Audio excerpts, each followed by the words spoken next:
Hi, I'm Dustin Abbott, and I'm here today to give you a review of a brand new lens from a brand new lens maker. I am filming on the new SongRaw autofocusing Moonlit 50mm F1.2 lens. Now, if you've never heard of SongRaw before, it's because until this year, really no one had, at least in the industry, as this is their very first lens, and they are clearly ambitious. Most companies that are new in the market that I have seen start off with inexpensive manual focus lenses, build a reputation there, then take on a little bit more complex lenses, maybe with brighter maximum apertures, then maybe start to add autofocus, then start to add additional features like aperture rings and function buttons and weather sealing and things like that, but not SongRaw. They're going right to the top right from the beginning. And so this is not only an autofocus lens, it is a full frame 50mm f1.2. It's got weather sealing, it's got an aperture ring, you can declick the aperture, it's got a function button, it's got all of these things and a price tag of about $1,000. That in and of itself is both a strength and a weakness because it is significantly cheaper on the plus side than either Sigma's 50mm f1.2 Art, which is about $1,550, and then, of course, Sony's own 50mm f1.2 G Master, which is closer to $2,300. So there is a huge amount of potential savings here, but of course, $1,000 for a brand new lens from a brand new lens company is also a little bit of a challenge to overcome in terms of the perception of reliability and value and all of those things. And so today's review is a little complicated. And so I'm going to dive into and show you how this is, in many ways, a really remarkably good lens, but also there is some remarkably good competition for it on the market already. So is the SongRaw Moonlit 50mm f1.2 a lens that you should consider? Well, let's jump in and let's find out. So in full disclosure, this lens was sent to me by SongRaw for evaluation. They have had no input, however, in my review process. They will not be seeing this video before you do, and as always, my findings are my own. Let's take a look at the lens. So the new SongRaw 50mm f1.2 is falling under the Moonlit branding. And I think that the Moonlit indicates a series of lenses, as I've seen similar branding on their announced upcoming 85mm f1.2. I suspect Moonlit refers to the fact that these are big maximum aperture lenses that you can shoot and focus by moonlight. And so they'll probably have other brands for subsequent series to come, which it certainly seems like they're planning for both APS-C and full-frame lenses for the future. Now, the design of this, although this is a brand new lens from a brand new company, and it does have some unique design aesthetics, but the flocked finish of it actually reminds me of some of the earlier Canon L series lenses. I also saw a similar kind of flocked finish on earlier Sigma lenses before they moved to the newer Art or Contemporary series designs. And so it does feel a little bit familiar, but there are some unique design touches that we'll get to in just a moment. The main thing that stands out to you about this lens, though, it is big and heavy.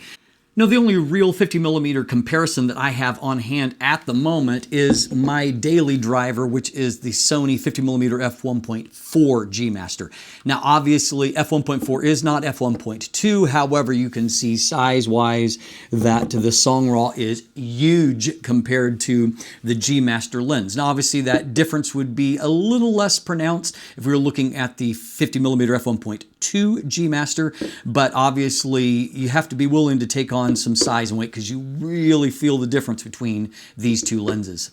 It is actually larger than any of the other 50mm f1.2 lenses on the Sony E-mount platform, and frankly, it is the probably biggest 50mm lens that is available on E-mount. It is 90mm in diameter, or 3.54 inches. It is a whopping 129mm, or right over 5 inches in length.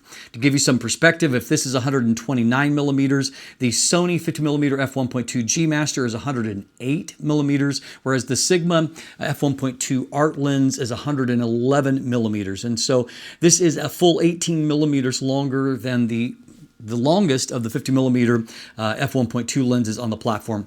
More akin really to the S-line lenses from Nikon in terms of the overall physical size and dimensions here. It weighs in at 900 grams or right under 32 ounces. And so the Sony GM lens is 778 grams and the Sigma F1.2 is 740 grams. Now, 900 grams obviously is very heavy. I have actually tested heavier 50mm lenses from Zeiss, for example, before, and for that matter, even the first Sigma Art 50mm f1.4 was 850 grams, and that was only f1.4, so if it had been an f1.2 lens, it probably would have been a kilo or more. So this is big and heavy, no question about that, and so if you're looking for small and lightweight, this is not going to be your lens. However, it is a very well-made heavy-duty lens here. It is made out of all aerospace-grade aluminum alloys, and so it has a very dense, kind of Zeiss-ish type feel to it. And so, I mean, I suspect that probably if they're around long enough to do Gen 2 in the future, probably their second series of lenses will be a bit smaller and lighter, kind of like what Sigma has done, downsizing in their second generation. And, that's something that takes some experience to do after a while. And if Sigma's just getting there, I'm going to give SongRaw a bit of a pass for their first generation here. Up front, we have 72mm front filter threads. That's pretty common. That's what the other two 50mm f1.2 lenses have as well.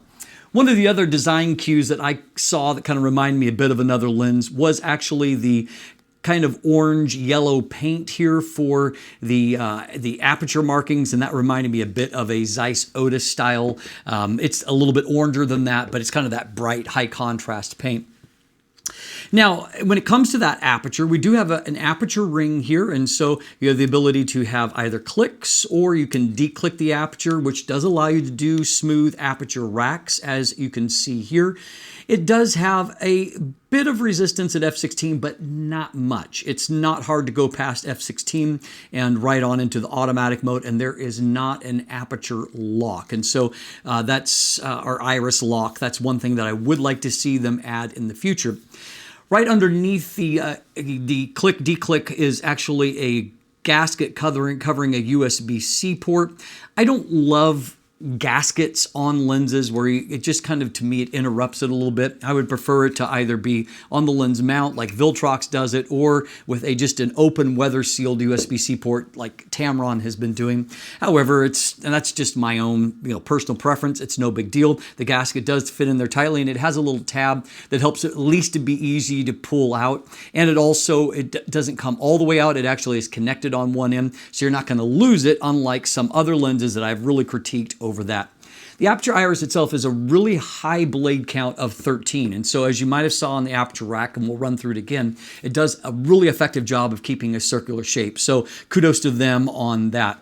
On the other side of the lens, we have an AF/MF switch, always welcome, and then we have a customer function button, and it gets extra style points. It's actually got a stylized SongRaw SR on there, and so that's kind of cool, and it clicks and moves fine, and obviously that function you're going to set within the camera, just like you would with any other lens.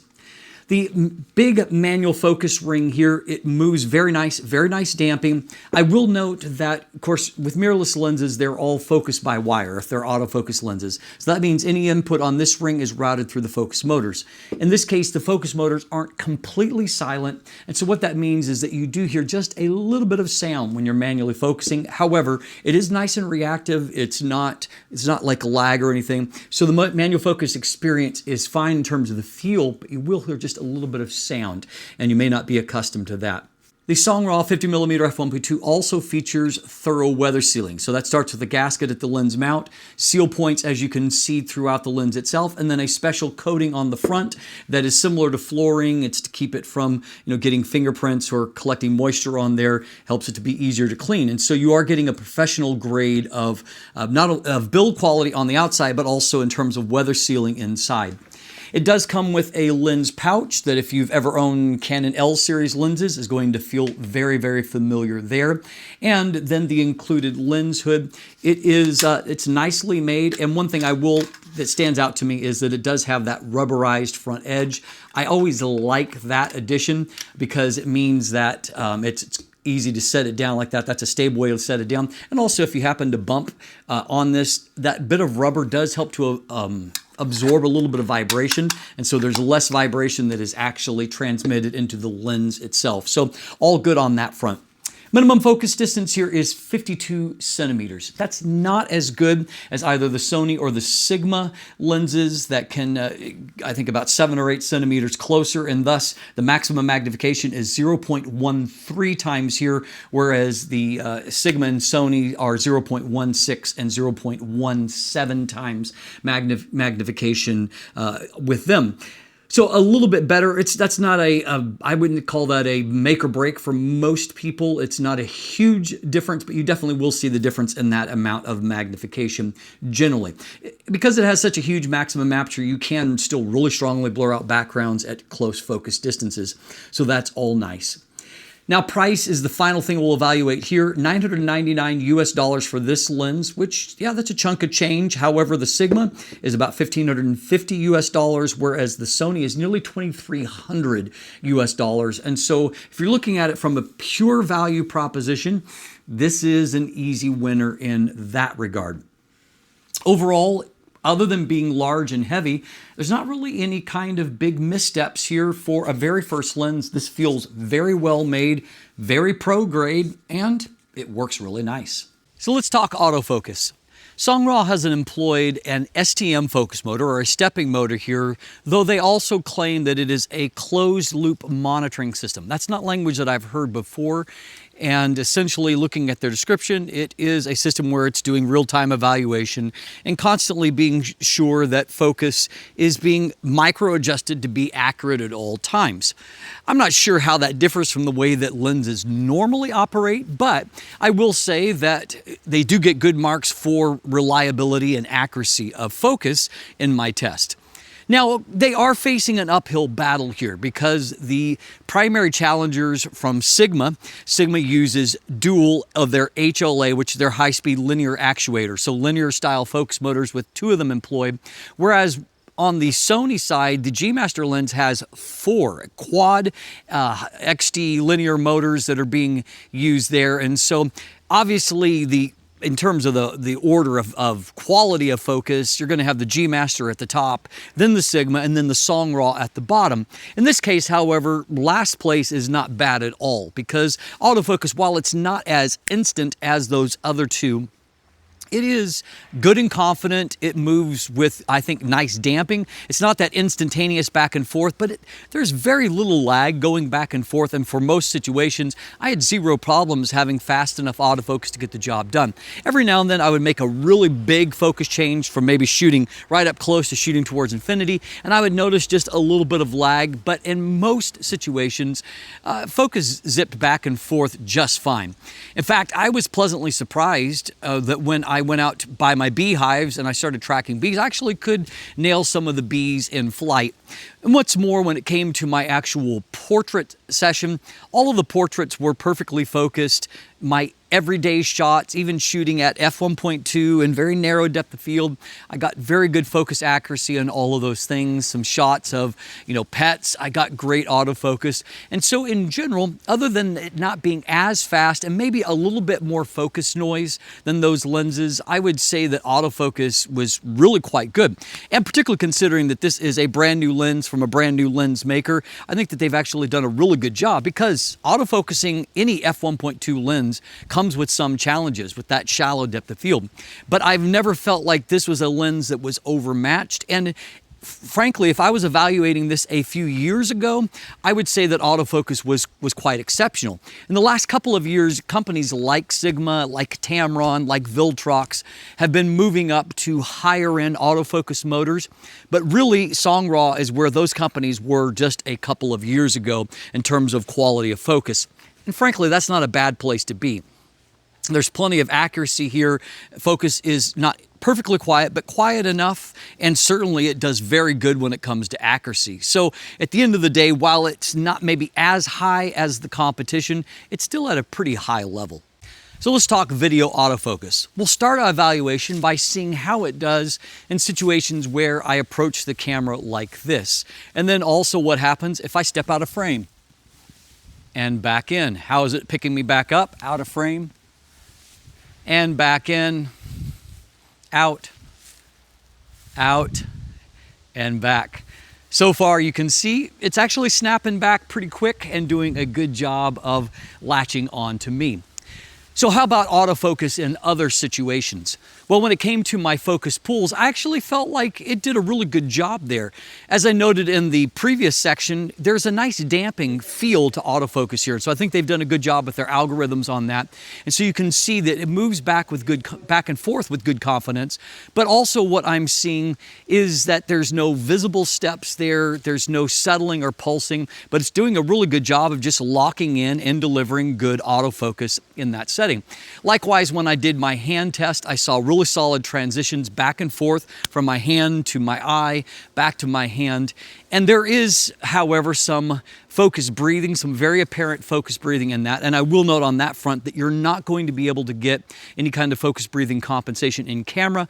On Sony, that is reserved only for first-party Sony lenses. And so if your video use requires having some very low focus breathing, you're going to do kind of major focus pulls, that is something that you might want to watch out for. Outside of that, however, I was pretty pleased with my video results, and I got some nice looking clips, and static shots are fine. I've shot some of my YouTube segments without advertising on this lens, and it's been stable for those. So in general, I think that video AF is really quite good. So let's talk optics here. The optical design of the Moonlit 50mm F1.2 is 15 elements in 10 groups. Now, those 15 elements are made up of 7 high refractive index elements, 4 extra low dispersion elements, and 2 aspherical elements. And if you're counting, you're up to 13, which means there are only 2 ordinary elements in the optical design. So they've really gone all out on the exotics here. And obviously their goal is to try to create a lens that really is a competitor for the G Master and the Art series lenses. And in many ways, they have largely succeeded with that. The MTF chart is a little bit different than many I see. Rather than it kind of having a linear fall off, center down to the corners, you'll see it kind of goes up and down a little bit, a bit of a sine wave pattern there. So that means you're going to get some ebbs and flows in terms of sharpness across the frame rather than just that constant fall off towards the corners.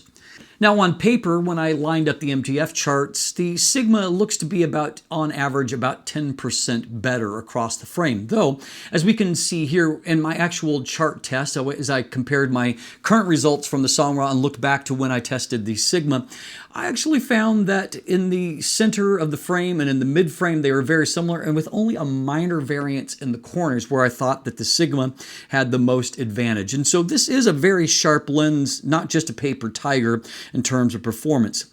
I also feel like they've done a good job of not overcorrecting this lens. Obviously, it does have a lot of exotic elements in it, but as we're going to see, it does still have some of the character left in it, and it isn't, kind of a sterile, clinical type lens. What I found in terms of some of the just aspects of testing, and I'll give you an overview here if you want the deep dive, hang around till the end of the video. In most of the frame, there is no distortion. There is a little bit of pin cushion distortion right out at the edges. However, if you correct for that, you actually introduce some barrel distortion into the middle of the frame. I would just leave it uncorrected until a correction profile is available. No big deal. It actually has, the Sigma is kind of similar in that, but the Sigma has actually a hair more of that effect, though Sigma does get better correction profile support than what a brand new lens maker like this would. In terms of the vignette, in the extreme corners, I saw enough that it needed a plus 73 of correction. And to give you perspective, the Sigma, I needed a plus 64. And so not a radical difference, but enough to be visible in that regard. I found when testing for fringing that I saw just a tiny bit of longitudinal style chromatic aberration before and after the plane of focus. Saw a tiny bit on the test chart, and you could see a bit of it with my dad's old SLR there. Nothing significant, however, no deal breaker there. When it comes to lateral style chromatic aberration, it's actually a really, really excellent performance. Basically no fringing apparent there at all, and really sharp contrast in those corners. And so that actually looks really, really excellent. Now, when it comes to testing for sharpness and contrast, I tested with a 61 megapixel A7R Mark V, and I'm going to show you crops at 200% magnification. So here's the test chart, and if we take a look in the center of the frame, it looks very good. In the mid frame, it looks very good, and then definitely softer and a little more jittery looking in the corners. I was kind of curious about that, and so I tested focusing in the corners, and sure enough, if you focus in the corners, you get a much sharper looking result, as you can see here in this comparison. Now, the good part of that is that it means that wherever you're going to focus, particularly if you're shooting at this wide f1.2 aperture, you're likely to get actually pretty good sharpness and contrast there. And most of the time, if you're shooting off near the corner, you're not trying to get the whole frame in focus anyway.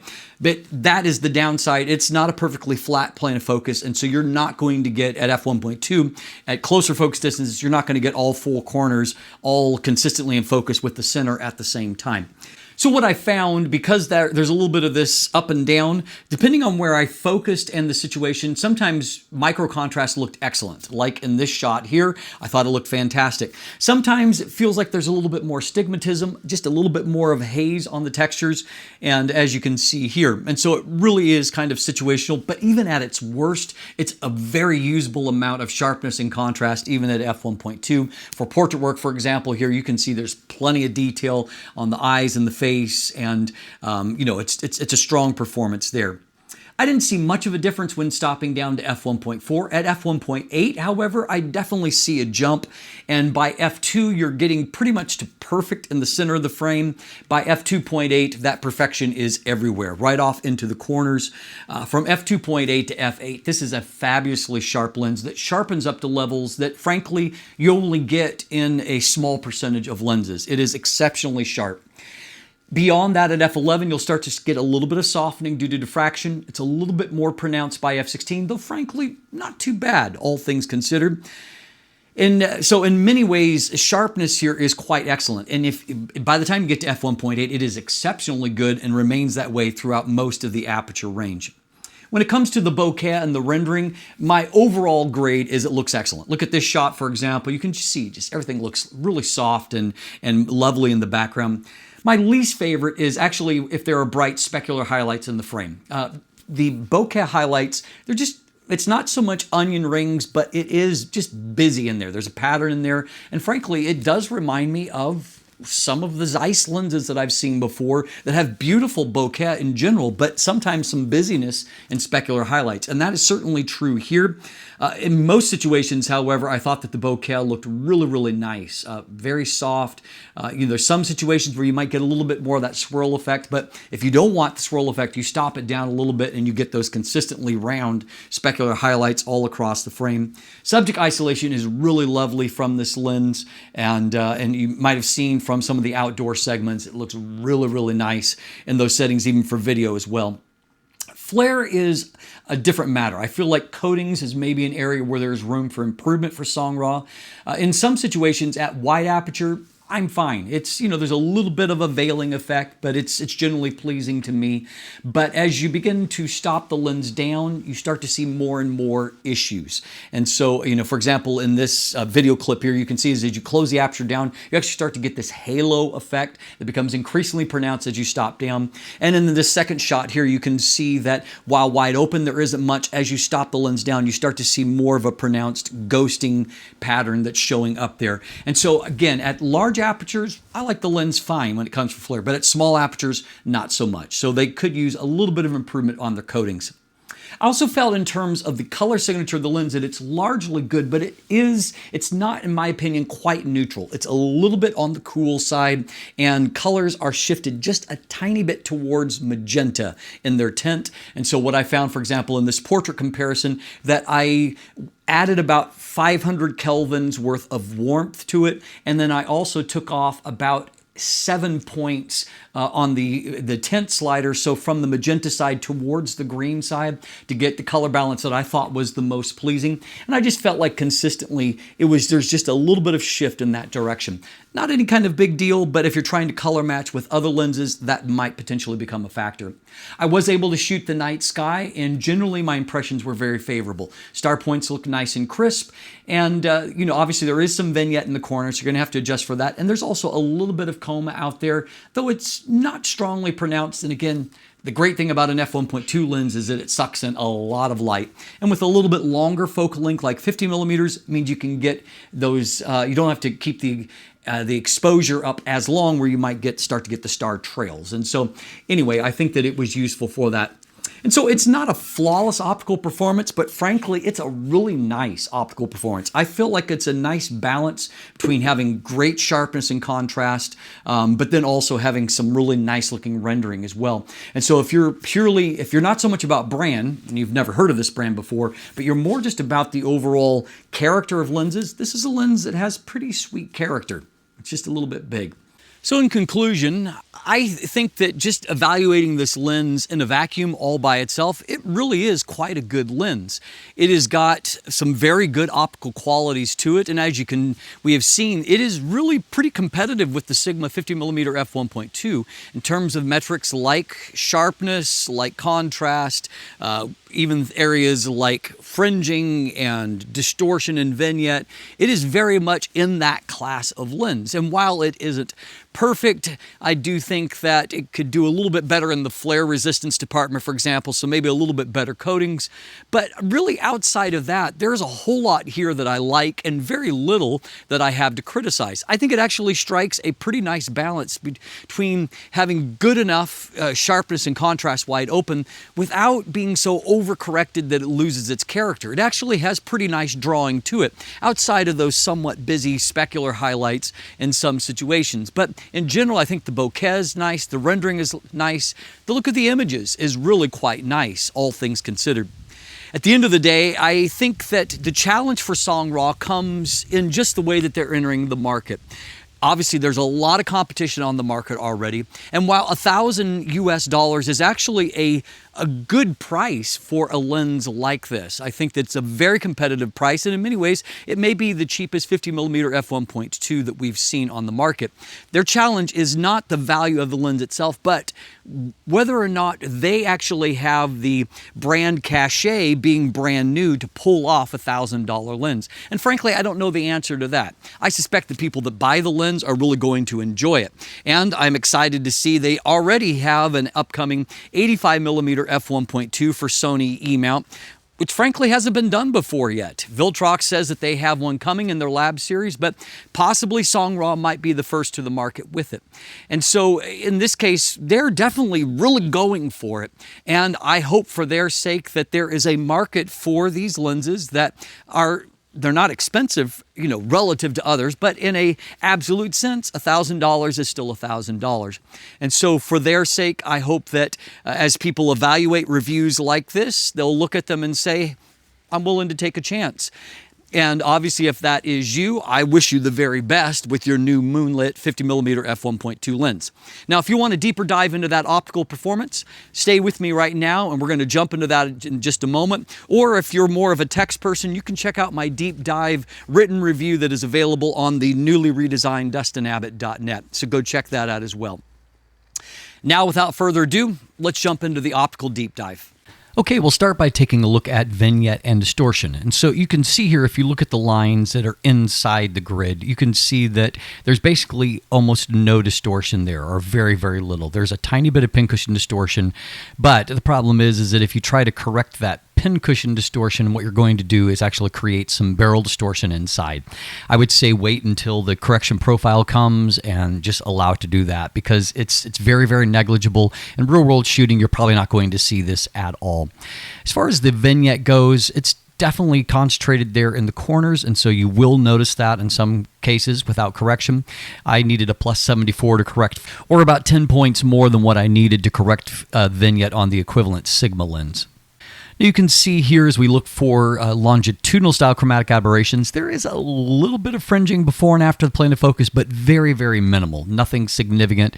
And here, if I take a look, yes, I can see a little bit of fringing on those areas, but it's not pronounced enough to be a real world issue at all. You will note here, as I mentioned earlier, probably my least favorite thing here is that there is a fair bit of busyness, not quite the onion rings, but just kind of some general patterning in there that I don't love in the specular highlights. Now, in this shot, this is another one of the things that I'll often shoot here. While there is, contrast isn't like off the charts good here, what I do see is it's able to produce really actually good detail and contrast here. Not record setting or anything, but quite good for f1.2 there. Louder style chromatic aberrations are great. I don't see any evidence of them here, and I actually see really, really great contrast from black to white. Just really good pop here at f8. Typically, lateral style chromatic aberrations even show up a bit more at smaller apertures, and so in this case, it's doing really good, as you can see, even at a very high level of magnification. Now, when it comes to contrast and resolution here, 61 megapixels and 200% level of magnification here, you can see that the center looks great. Again, contrast is not like pin sharp starting off, but it's really strong. It's a very usable amount. Mid-frame continuing to look good. You can make out all of the small writing here with fine detail. No problems there. As we look here, you can see a little bit of drop off as we go towards the corner, but remember, it kind of goes up and down here. And so you see that up and down, and that this zone right here is actually softer than this zone, and so it's just the way that it kind of plays out in that unique way. As we look at the other side, we see about an even amount in here. It's actually looking really good in that zone. Up in this upper left corner, I would say it looks a little bit stronger than that lower right corner, and upper right corner also looking strong there. And so it's a give and take across the frame. So as a point of comparison with the Sigma, both lenses at f1.2, we can see here in the middle of the frame, it's a little bit of give and take. I actually think resolution-wise that the SongRaw is very close to being as good, if not better. I think contrast-wise, the Sigma has a little bit more contrast. The mid-frames, can't read anything from there because those sides don't match up. Just my charts change a little bit. In this zone here on the left side, the SongRaw actually looks better here in the mid frame than what the Sigma does. A little bit more pop there down in this zone. I would say the same is true. It looks stronger there. Lower right corner, I say that I like the Sigma a little bit better, particularly here. This is kind of a weak zone for the SongRaw, and over on this side, I would say Sigma's a hair better, but it's very close to being a wash. Now, as noted previously, I did find that here, where I focused into this lower right corner as opposed to the center of the frame, you can see that, yes, it's capable of much sharper results here at the edge of the frame if focus is there. So it doesn't have a perfectly flat plane of focus. The good news with that is that if you're focused in that area, like on this shot, you actually have a very good amount of resolution and contrast there, even at f1.2, and you're not going to be, in most cases, not worried about everything else trying to be in focus because you're specifically wanting focus to be in a key zone. So it's really not a bad thing at the end of the day. Now, because the profile is up and down in terms of performance, you can see that some shots like this looks fantastic at f1.2.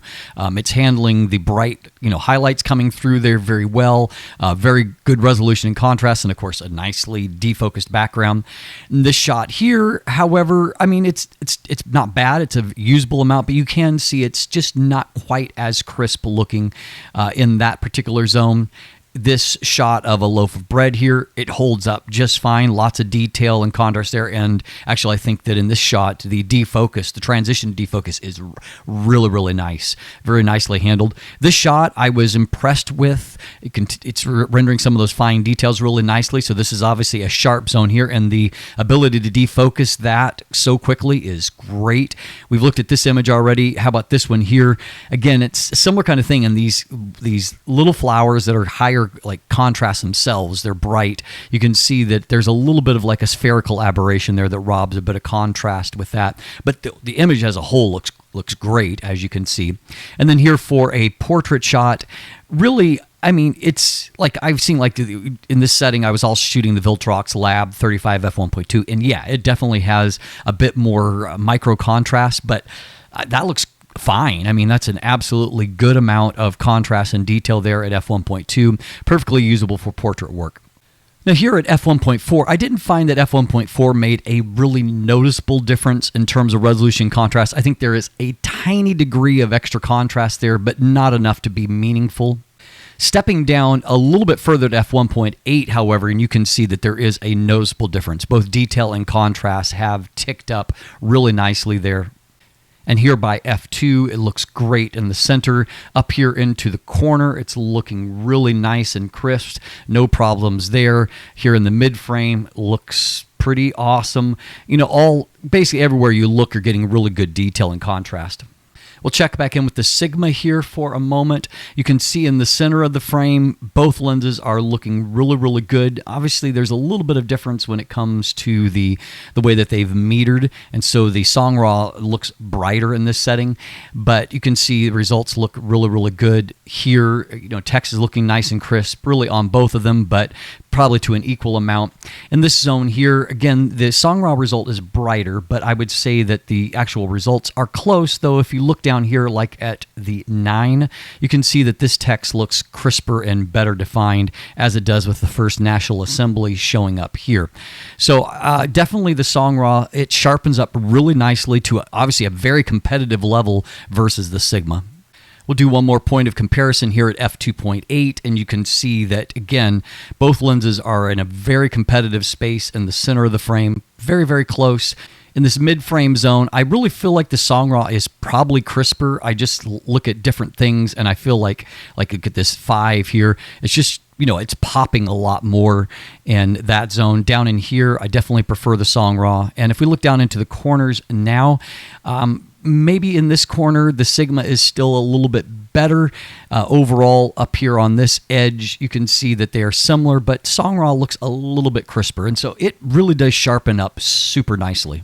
That means for landscape images at smaller apertures here at f5.6, you're going to get really great looking results. You can see that there's just lovely detail here in the plane of focus, and it's really consistently good right off here to the edge. In this area, there's tons of very, very fine details to resolve, and it's doing a really impressive job of doing that. So finally, diffraction is going to start to show up here at f11, although you can see it's still looking really good. And it is softer at f16, but not to any kind of unusable level. It's certainly, I would consider that to still be very usable. Now, I did note that I felt like colors were just shifted to the cool side a little bit out of the SongRaw lens. You can see here, this is out of camera in terms of the rendering, and you can see that it tends to just be on the cool side and a little bit of a magenta shift. And so here on the right, I have warmed it just a little bit, 500 Kelvin, and then taking a little of that magenta shift over towards green, and I think producing a more natural looking skin tone. However, I mean, your mileage may vary. You may like the cooler tones, and so I just wanted to show you, as far as color temperature, I felt like compared to the other lenses I was shooting at in the same setting, three other lenses in the same setting, they all tended to be more consistently a little bit more like this, whereas the SongRaw was a little bit cooler by comparison. So maximum magnification is not particularly high, as you can see here. However, up-close performance does look good. Here, the plane of focus feels to be fairly flat, and so I'm getting a good, consistent result in terms of sharpness there. Now, it's not as sharp down here in the corner, and so that's where some of that field curvature may come in. But quite a lot of this is consistently in focus and looks really crisp. So not bad at f1.2. Stop it down if you want more. Bokeh quality, as we've already seen, it can tend towards busyness in some zones, but in many situations, it is really, really nice. You can see here that the colors are all kind of swirling together in a really pleasing way. No hard edges here. These are like wooden beams, and you can see that they've just really softened up nicely. Here again, there's a lot of things that are in the transition zone here and here, but you can see it's handled really nicely. You know, a very usable amount of detail and contrast there, and then a nicely blurred out background. The shot of Ferrari, you can see really nice transition towards defocus, and that look there where you got a really crisp area of focus right here at f1.2, and then a nice fall away beyond that. The shot here is at f2, and so you can see if your desire is to get more of the consistently circular, specular highlights, you can certainly achieve that by stopping down a little bit. It's, you know, perfect circles everywhere, but the bokeh still looks very nice and soft here. It hasn't gotten hard-edged at all. Looks great. Now, when it comes to flare, here at wide open, this is what I consider the good version of here. And so, yeah, we've got this little ghosting butterfly that's flying away there. So, I mean, but this I think is very usable. You can see a little bit of a halo type effect, but all of this falls within the category of which I think is artistically pleasing for people. However, this is not. And so here's what starts to emerge at f2.8, a more pronounced halo effect. And then as you stop on down, it gets ugly. And so that I don't love, and I don't think that there's anything really artistically pleasing about that. So just watch out for that. Finally, when it comes to the chroma performance here, shooting the night sky, star points look nice and crisp here in the center of the frame. No problems there. And as we pan towards the corner, yeah, there's a little bit of chroma smear here, so it's not perfect at f1.2. Definitely, there is some chroma effect, but at the same time, you can stop down a little bit and eliminate some of that. And overall, I would say the look here is great and the light gathering potential is fantastic. So there's some nuance and everything is not perfect here, but this is a lens that still retains a lot of nice character. And outside of the flare-related issues, it's pretty sweet optically. So thanks for sticking around to the very end of the review, and I hope that the optical deep dive has helped you to determine whether this brand new lens from a brand new company is the lens for you. As always, thanks for watching. Have a great day, and let the light in.